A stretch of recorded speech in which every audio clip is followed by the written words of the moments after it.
What's good, America? It's your man, Big Flo, coming to you with the first Big Flo Show.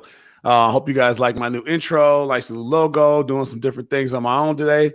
But just trying a new start, guys. So it's crazy, man. It's been a crazy week, crazy things in America.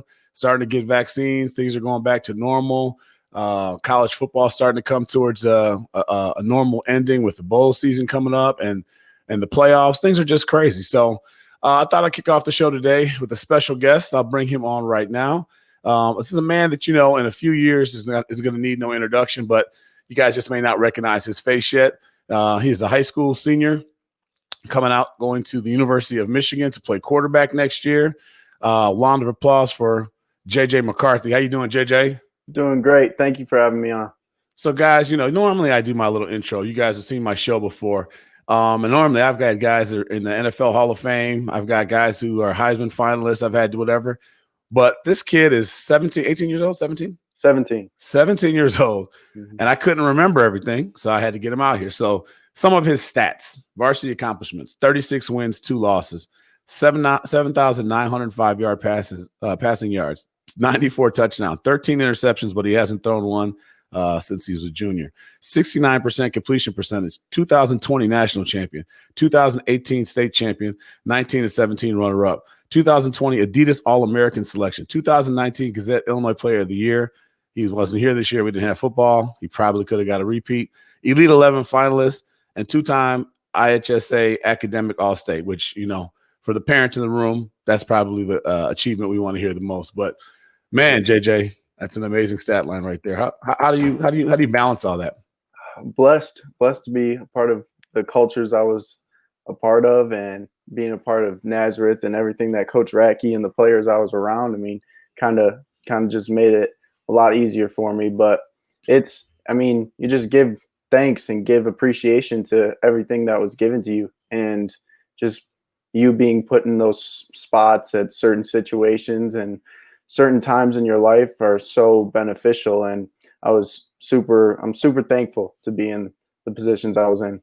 That's fantastic. I've known you for a number of years. I guess when I got to know you, things had already kind of kicked off with you with the attention you're getting from the colleges. Mm-hmm. Funny joke was I called your dad. I can't remember what I had to call your father for. And he's like, I remember you. You tried to get film from me on a football game when our kids were like in kindergarten or first grade. So let you know how over the top dads are as youth. Right. We knew each other back then. You were playing for the Raiders. Were you the Westchester Raiders, I think? I was the Raiders. I was the Raiders starting off, and then LFC Tigers after that. Yeah, so Westchester Raiders. So talk to us how you got into football. Is that something your dad just signed you up for? Did you have to bug him for a couple of years, or how did that work? I mean, my dad grew up playing it and played it in college at Division III level, and it was just kind of always around. It was always kind of a part of my life, and it was something it was the game that I gravitated towards the most. Mm-hmm. And my parents put me in almost all the sports, and I got to get a taste of every single one of them. But football was just that one that I felt born to play. I felt that this game was meant for me, and I was just obsessed with all the little stuff and felt this like love for the game that, hockey was kind of a very close second. And you made it to, I think, I'm not a big hockey, but AAA hockey, isn't that the highest level of kind of youth hockey? You made it to yes, sir. Yes, sir. Really, what made you decide to finally give that up? Because I think you did that all even in high school. Yeah, right? I did it my first year of high school, and that was probably the busiest part of my whole journey so far. It was practice from 4 to 5:36 for football, and then we drive an hour. I played for CYA, which is out in Skokie. We drove an hour to practice and then not get back home till 11 o'clock at night. And that was just every day. And what position were you in hockey? I was left wing. Left wing. So what do you bring from hockey to football? How does that help you translate, or is it something that doesn't translate well? It translates perfect. You can always take little from each sport and put it into a certain one, but hockey, with just the quarterback position, the toughness that I gained from playing that sport, and the kind of I mean, it was just a nonstop grind because you're going to tournaments every single weekend around the country, or you're playing games around the country. And Yeah. really, at a young age, I was around the culture of your sport is your livelihood, and Mhm. it was. I mean, I love doing it, and it kind of prepared me for what I'm going to go into for college and then professional. Now, were you always a quarterback in football? I was a running back first grade, and then I Okay. made the switch. Yeah. Okay. Mhm. Was the switch out of necessity, or have you always been the kind of guy that threw the ball around and just thought you could make it as a quarterback one day? I mean, it was just the thought of you can make a difference every single play. You can make Mhm. a difference in the game, and kind of, I that's what I want to do. I want to be able to have that kind of capability every single game and every single snap. Really. Okay. And then just, oh, by the way, the guy can throw the ball a country mile and hit you in the forehead with it. So that kind Yeah. of works out as well, Yeah. too. Yeah. Yeah. So you went through there, I remember stories. There's hearing about you before when you played with, it was Lions Township. I guess you guys were like the LSU colors. Yeah. LFC Tigers. Yeah. It was, LFC Tigers or whatever. uh-huh. And I remember, guys, in the youth football world, those of you out there in the youth football world, we all talk as coaches and said, man, we played this Lions Township team. Now, my son grew up in the Naperville Patriots, which, goes to nationals or whatever. So we think we're sort of a big deal or whatever. So when you hear about a program that you've never heard of, the first thing you think of is they're not going to be any good, I Right. think, man, they had this quarterback. And you don't really hear about quarterbacks in junior high, right? Because now we run the ball. Everyone runs sweep left, sweep right, maybe Right. a little reverse here and there, whatever. This got this quarterback. We're hearing about this guy. I'm like, okay, yeah, sure. I'm sure he's pretty good, right? He made a couple completions. And then not too many months later, I hear this dude gets a scholarship offer to Iowa State. Tell us how that works out. How do you get a scholarship in 8th grade for quarterback? I mean, it was I camped, and it was pretty interesting because I was so lucky to have my father to push me on and tell me, because why am I going to camps when I'm in 8th grade? Like they're not going to look at me all this. And he was just telling me, no, this is how you get on the radar. This is how you get exposure at such an early age, because Mhm. that's the way to do it. And then you get on everyone's boards, and it's not too late, and that whole scenario. But it was I camped at North Central Satellite Camp, where it was like Iowa State, Western Michigan, uh, Ball State, a couple other MAC schools, and I threw lights out. Like that was that day that they You were just noticed feeling me. it. Yeah, I remember almost the majority of the balls I threw, the way it felt, and I try to like go back to that feeling and go back to that flow state or zone I was in, because that's where I was just. It almost felt like God was throwing for me for a second. It was Right. just one of those moments, and I mean, I was so lucky that Coach Hoffer at the time was their quarterback coach, and he saw me. And then Coach Campbell invited me out to their camp. It was like a couple weeks after that, and just went down there and had another great camp day. Visited the school, and Coach Campbell wanted to offer me. It was just I don't It's even got to know. be a surreal event. Yeah, I mean, exactly. and it's awesome. And I think sometimes we look at those things as a negative, and you say, "Man, you're giving this kid too much to blow his head up so early and do whatever." But for you, it didn't seem to be that way. I know Mhm. that you ended up going to Nazareth Academy, and you played, I think, freshman or sophomore football as a freshman, right? Yeah, I put yeah. So you didn't play varsity as a freshman. You took that humbly, took that on. I know not everyone would do that. You kind of waited your turn.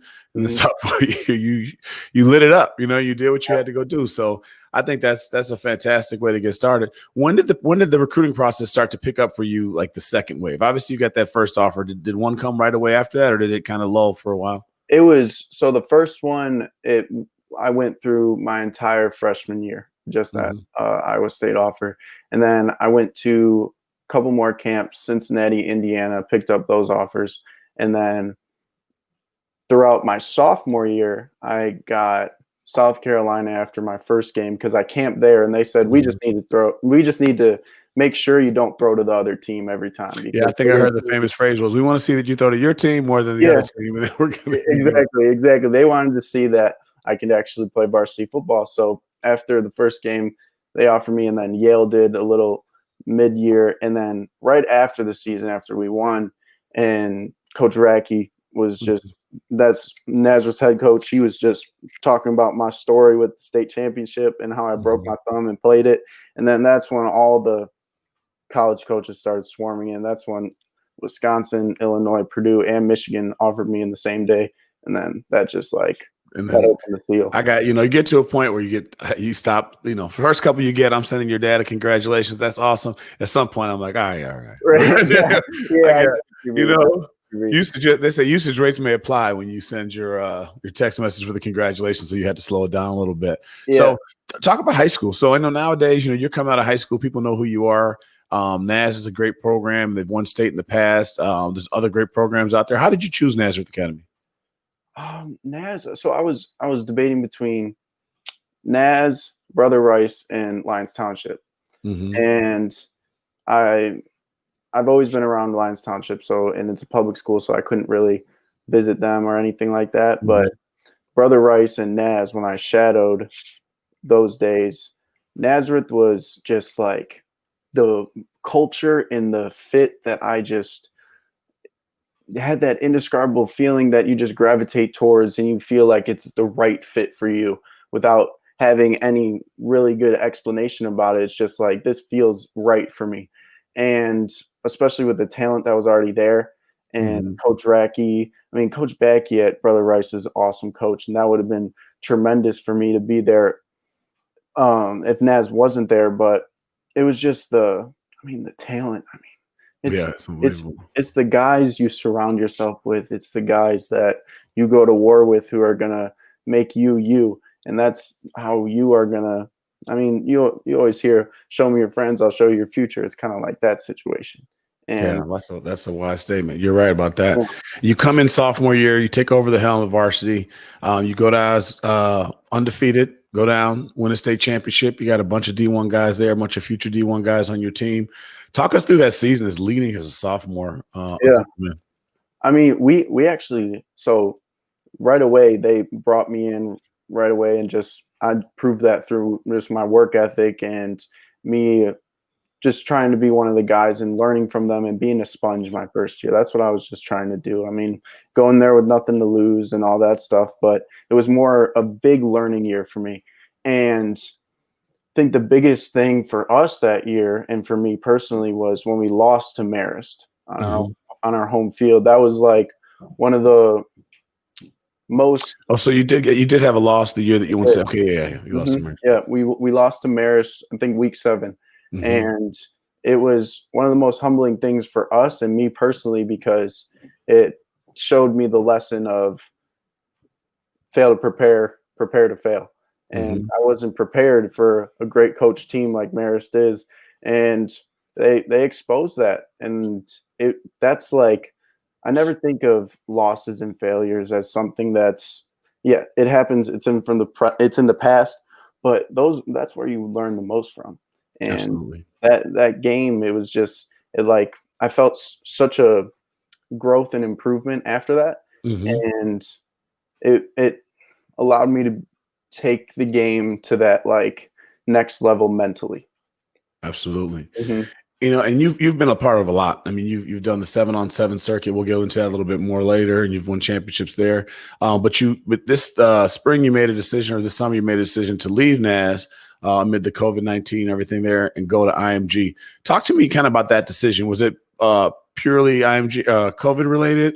Was it just something for the new challenge? Talk to me about that. Yeah, so it was for sure COVID related, because if there was no COVID and we were still playing in Illinois, I would be here with my guys.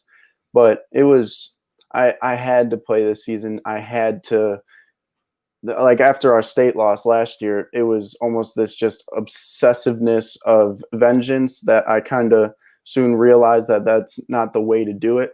But I had to get that year of just, I couldn't take a break.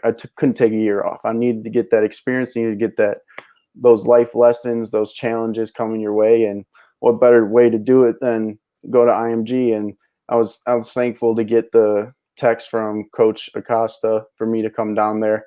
And it was one of those challenges that you go through that's going to be so beneficial for college outside of the football part.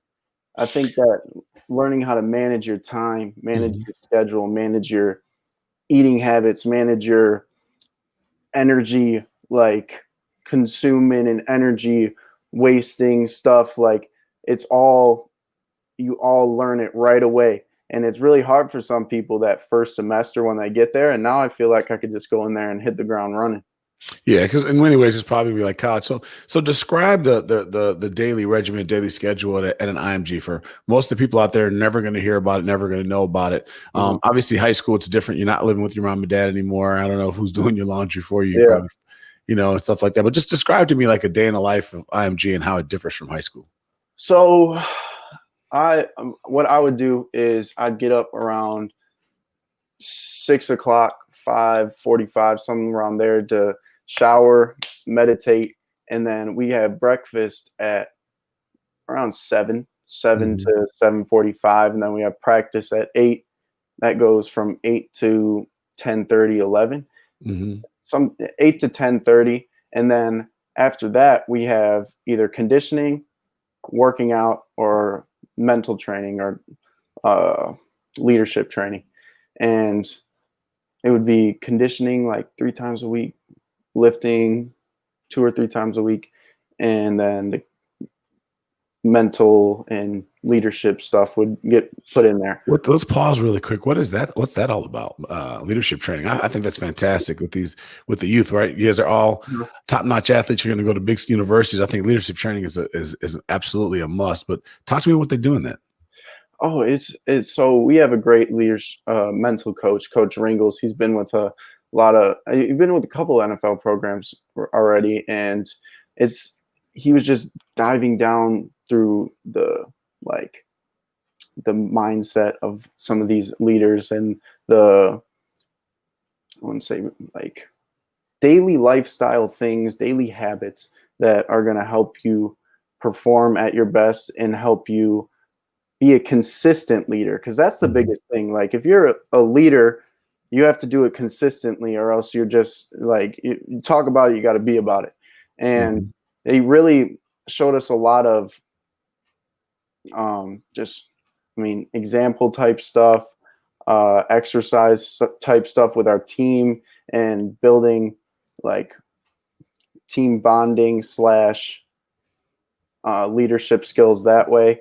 And That's it was good. I mean, so really some cool. sports Yeah, psychology type stuff, yeah, some exactly. leadership Yeah. type things. It's good to broach it. I'm sure it's something that you'll get better with as time goes on, and Mhm. you'll learn more from. But it's great to get that kind of training at a young age. Just if nothing else, just to let you know that it's important and something that you need to do because this chapter that we'll talk about here in a minute that you're going to turn is going to be huge. So Mhm. you guys won a national championship at IMG. You get to travel around and play games. You do something else, so you really get a taste of what college is going to feel like in doing it. You're surrounded by goons and talent that going it's going everywhere. Yeah. So that's fantastic. So right now you guys are waiting till have you graduated yet? Are you graduating from Yeah. IMG? So yeah, I'm done with my first semester, so I'm enrolling January 16th. So I'm done with school. Oh, Mhm. fantastic. So congratulations, high school graduation, one step Thank you. down, a few more steps to go. Yes, sir. Do it. So let's talk about Michigan. Let's turn the page now. So high school, we obviously know that you've had a successful high school and a great upbringing. Talk to me about how you chose Michigan. I'm privy to talking to your father a little bit during the process and hearing about it, but I want to know what goes through your mind. You have all these offers. You can go just about anywhere you want to go. Mhm. What was it about Michigan that made you decide you wanted to go there? Uh, Michigan is one of those schools where it's kind of like the Notre Dame kind of tradition and education and Thank you. Thank you football. for shouting out my Yeah, boys. yeah. I College mean, football playoff, Notre Dame. yeah, Go ahead. yeah. That, that been a really You see, good you know what, though? I'll be game. honest with you. I fought it. I almost put on a Notre Dame shirt, but out of respect, I said, I'm just going to wear neutral. I'm going to go black. I'm going to let this be all about JJ today and just have the Michigan color. So I'm going to try to resist, but don't be scared Yes, of looking sir. for my Yes, hell over sir. there. I The get hell. you. Is Michigan is one of those schools where it's, I mean, you don't have to do much recruiting because it's just how would you not consider going to a university and a football program like that? Mhm. And feeling the love from the coaches and seeing the opportunity that was presented in front of me, it was one of those feelings where it's just like I was talking about earlier, the indescribable feeling that you get at a place where you just know it's going to be right for you. And that's exactly what Michigan is. Everything about that university is everything that I want to be a part of. And I understand the 4 for 40 concept pretty well. And I mean, it just felt right. You get on campus yeah, and you just feel right. yeah. So one thing you did is you committed early. And for those of you who don't understand the committing process, is there's a kind of a favor that guys like JJ do when they commit early, because you committed as a sophomore, right? This going That's the right. spring or sophomore, almost summer going to junior year. Mhm. But for those in the recruiting world, it's like, JJ's got 90,000 offers, right? All those schools feel like they're going to get JJ. They don't want to offer the next quarterback because they want to leave room for JJ. So I often joke with other guys whose kids are going through it that it's great when guys like JJ commit, because now the schools can move on and start offering the other guys. But one thing I've noticed about you guys, you committed early. I don't know, we'll talk about a little bit your decision to commit so early as opposed to waiting into the last day. But then you became the biggest recruiter. Does that have something to do with why you committed early? Because you wanted to get involved in the recruiting process? Because I know how much you and your father are involved with current Michigan recruits, soon to be signees or signees now and things like that. So to make this more of an easy question, why did you commit early? What made you commit early?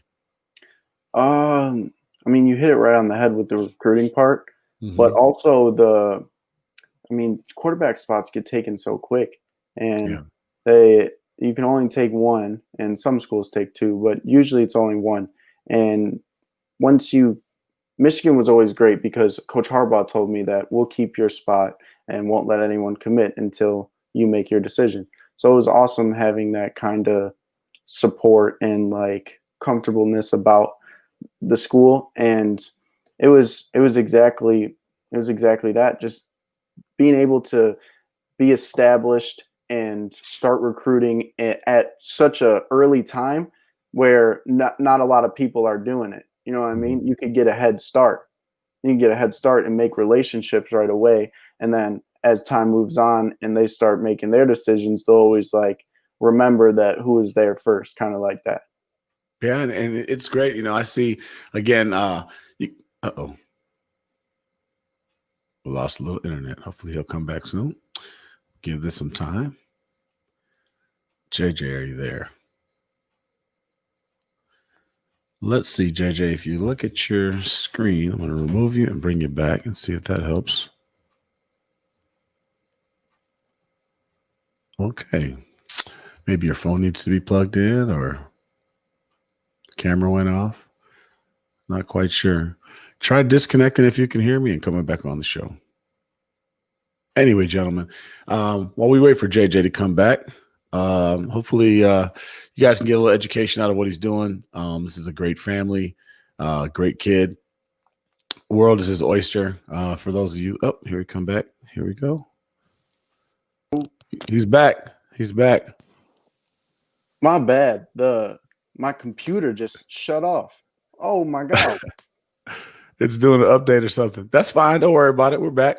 We're back. So as I was saying, I had some buddies and out there and they went out there in Michigan one weekend that you guys are going out there organizing kind of a JJ led, like, hey, let's go out there and meet. And the guy came back and said, man, you're right. That Jim guy, Jim is JJ's father. He's cool as hell. He used different words, but it's a family show. Yeah. And he said, but JJ might be cooler than Jim. And I was like, man, that's interesting. He's like, man, his son ended up committing somewhere else. But I think you guys made it harder for him not to commit to Michigan because, you guys do it. And I think, you got to be all in as the quarterback and you got to be all in as the leader to do that. And you took that role on well. So, has the recruiting stopped now that you guys, I know now that you signed last Wednesday, but before that, did the recruiting stop or did schools keep coming after you?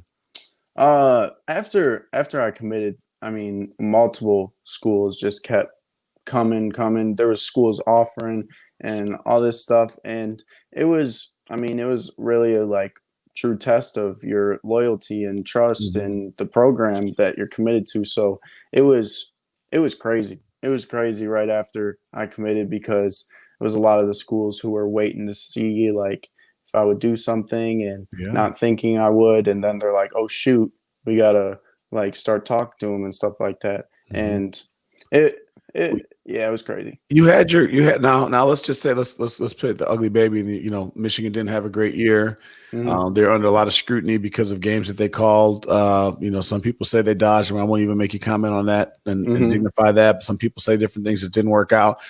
There was questions as to whether or not Jim Harbaugh should be fired, or whatever. But you know what? You guys, from what I understand, you've been steadfast. You signed early. You didn't wait. You didn't delay it or whatever. What was it about that? Because I mean, a guy like yourself could be going anywhere, right? So Hmm. there's another program that's not under fire, that's going different things, that has no uncertainties, that could obviously let you step right in and take over the job. But you stayed with Michigan. What was it about that made you not waver? Did you waver at all? Nah, see, like how how hard is it to go jump on a team that's like always winning all the time, always like you're almost just being a part of a system and a part Mm-hmm. of all that. And I feel like the amount of kind of, I don't know how you put it, but just there is no success without failure, if you want to put it that way, or Okay. it's just the stuff that Michigan's going through now Mm-hmm. is really exciting to see for me and the other recruits, because we see that, wow, we can really go in there and make an impact, and we can actually be kind of helping out either at an earlier time than usual. Mm-hmm. And it's really awesome to be a part of a team who's chomping at the bit and um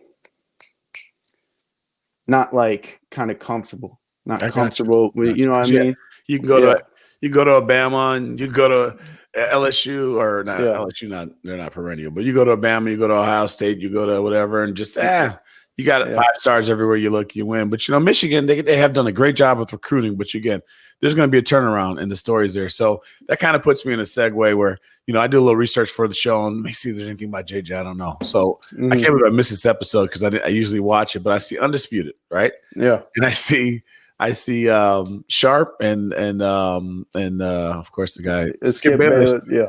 talking about JJ McCarthy, right? And I'm sitting here thinking, this is out of this world.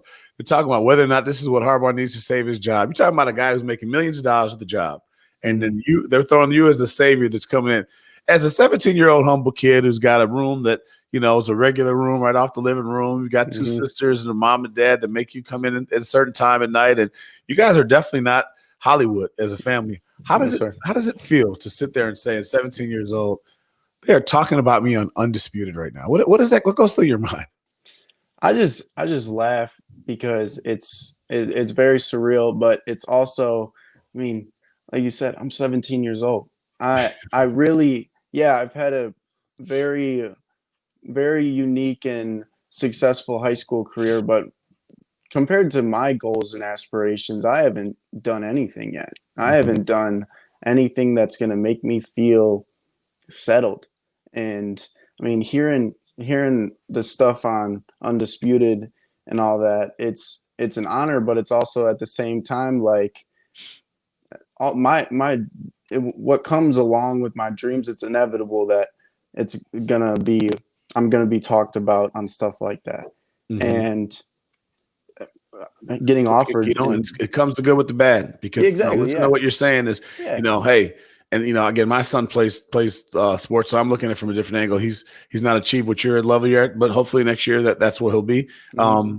But I see, they start talking about Shea Patterson, and they start talking about the guys who are there, and these are guys who were 17 a year or two ago, and they're talking about these guys the same way they're talking about the NFL quarterbacks. There's not pulling any punches. This guy's a bum. This guy's a bust. He wasn't Hmm. this or whatever. So you got to be ready for that now, right? You're Yeah. stepping into it now. We're Hmm. applauding you today, baby. Because start in January, you Yeah. become a man. I hope your birthday's coming up soon because you become a man at on whatever the report date is, and people are talking to you. Are you ready for that, man? Are you ready for the I love scrutiny it. that's going to come along with it? I love it because I feed off that. I mean, Mm-hmm. how can you not? How can you not when people are doubting you and people are doubting you? How can you not just have this extreme drive and extreme motivation to prove them wrong? So Mm-hmm. I know that for a lot of the just like haters I would get on Instagram, or a lot of the people who You would don't have haters, you're not doing it right. That's the only thing. exactly. Yeah, exactly. It's same thing that it's a good analogy that Elon Musk says. He said, "You're gonna have problems when you're rich, or you're gonna have problems when you're poor. Like you could decide. Your problems are gonna be in problems and bad people and bad intentions and trying to bring you down. It's inevitable. So I kind of switch it around and use it for me instead of letting it get against me in a way. Mhm. Yeah. Well, look, I'm looking forward to it. I got a couple questions I want to ask you, switching gears again. So, knowing your dad and your mom and how they are in your corner or whatever, talk to me about how, and your sisters, I'm going to sell them short. Hmm. Favorite story I'm going to put out there, embarrass your sister a little bit. JJ's got like 75,000 offers or whatever. His sister goes to Nebraska and she writes a letter to the coaching staff. It's like, what the hell are you guys doing? How come you haven't offered my brother? Yeah. So I love that story because I love that everyone's all in, right? This is a family that's Michigan didn't just get one kid. They got a family that's going on. Talk about the role of your family, especially maybe your dad in this role, because a lot of the dads watch the show and your mother, kind of how it has been informing you and making you feel the confident man that you are right now. I mean, like I said earlier, just been blessed to be a part of this family and be in the position I'm in with, I mean, growing up wise, and just so thankful for everything that they've done for me. I mean, if anyone thinks they got anywhere in life just by themselves, then they're completely wrong. And that starts with your family and the people who you live with and who's around you all the time. So they're always treating me just like a normal kid, and I appreciate that more than anything. And they're always getting on me and always pushing me. And I mean, it's really they were probably one of the biggest parts of getting me to where I am today. And Michigan for sure knows it. You know it. They're so passionate about. My parents are so passionate with everything that their kids do in their lives, and I mean they're getting a full family going in there with full support, and Absolutely. yeah, very excited for it. That's good. So I want to switch. I want to see. So after you've been through this, we'll call it the success path and how things have been going, different things out there people are looking at. So 7-on-7. I know that today one of the reasons why we had to make a schedule is because you're coming from 7-on-7. You're still putting in work. What role do you think 7-on-7 has played in the development of football, the way it's just kind of evolved, individual talents and things of that nature? I mean the competitiveness, like gene in your body just jumps from here to here Mm-hmm. after, especially being a part of somewhere like Boom. And it was you have to grow kind of a self-confidence when you walk in there because of the dudes you're playing against and the speed of the game and the toughness of the game. And it's it's one of probably one of the biggest things for me that helped me mentally, Mm-hmm. because you're in such a stressful situation almost every single time because the clock's running down, you got dudes flying everywhere, and DBs and linebackers just dropping back in coverage. There's no They know it's run. fast. Yeah, There's no exactly. run fake. There's no play Exactly. action. Exactly. Mhm. And There's also no pass rush, to be fair. oh But yeah, yeah, that's nice. That's nice for sure. For sure that's nice. And that kind of makes it a little uncomfortable too because it's so different, but Mhm. But it's you got the 4 seconds still. yeah, Although if your line gives you 4 seconds every time to block, you better have some right. pretty big Christmas budget to buy some gifts. 4 Exactly. Yeah, seconds, we're trying to come exactly. after you in 2 or 3. So that's Hmm. good. So that's been helping you out a lot. For I know sure. you also work with Greg Holcomb as a trainer. Has he always been your was it next? What's it? I'm gonna give a shout Yeah, out. next level athletics. Next Yeah. level athletics, Greg Holcomb. Has he Hmm. been your trainer your whole time? So I started off with Mike Donato, who's out of Donato Sports Performance in Bridgeview. I started with him my fifth and sixth grade year throwing the Mhm. ball. He's still my strength trainer to this day, strength Okay. and film, mental trainer. But I started with Greg in seventh grade, Mhm. and Greg and I hit it off right away. It was kind of one of those inner circle relationships that we have now, and it's he's been another person who's one of the biggest parts of my development and where I am today. Just the I mean, we were throwing every single week, multiple times a week, and he always took the time to do it with me and always came in with a kind of obsessiveness to get me better. And that's the people I want to surround myself with. Mm-hmm. And I ask you all these questions because I want to tell these people. Sometimes people look up and they look at a guy like JJ and say, all right, he's just born talented, or he's just born gifted, and he just did this. And if you notice in this interview, you notice he's been playing youth football. He's got a strong family behind him. He's played 7-on-7. He has trainers. He's gone to different high schools that were good. It does. You don't just wake up and become JJ McCarthy is what I want people to say. So onto that end, what advice do you have for a kid right now, or families and parents right now thinking, hey, my son's in 6th grade right now. I think he's pretty good, and I want to get him to the next level, or maybe my son's even younger and I want to get him to the next level. I have advice that I'd like to put on top of what you say, but I'd like to hear what you say for advice for the developing athlete. Honestly, my best advice would be to my dad gave me this great quote: if people don't laugh at your dreams, you didn't set them high enough.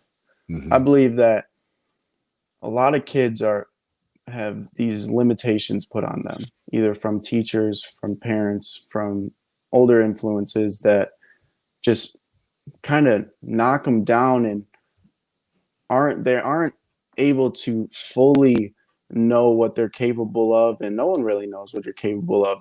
That's the limitless mindset that I want these kids to have. Dream as big as you possibly can, because if you shoot for the moon and you miss, you're probably going to end up in the stars. So it's like one of those things where if you set your goals so high, I want to be one of the best to ever play the game.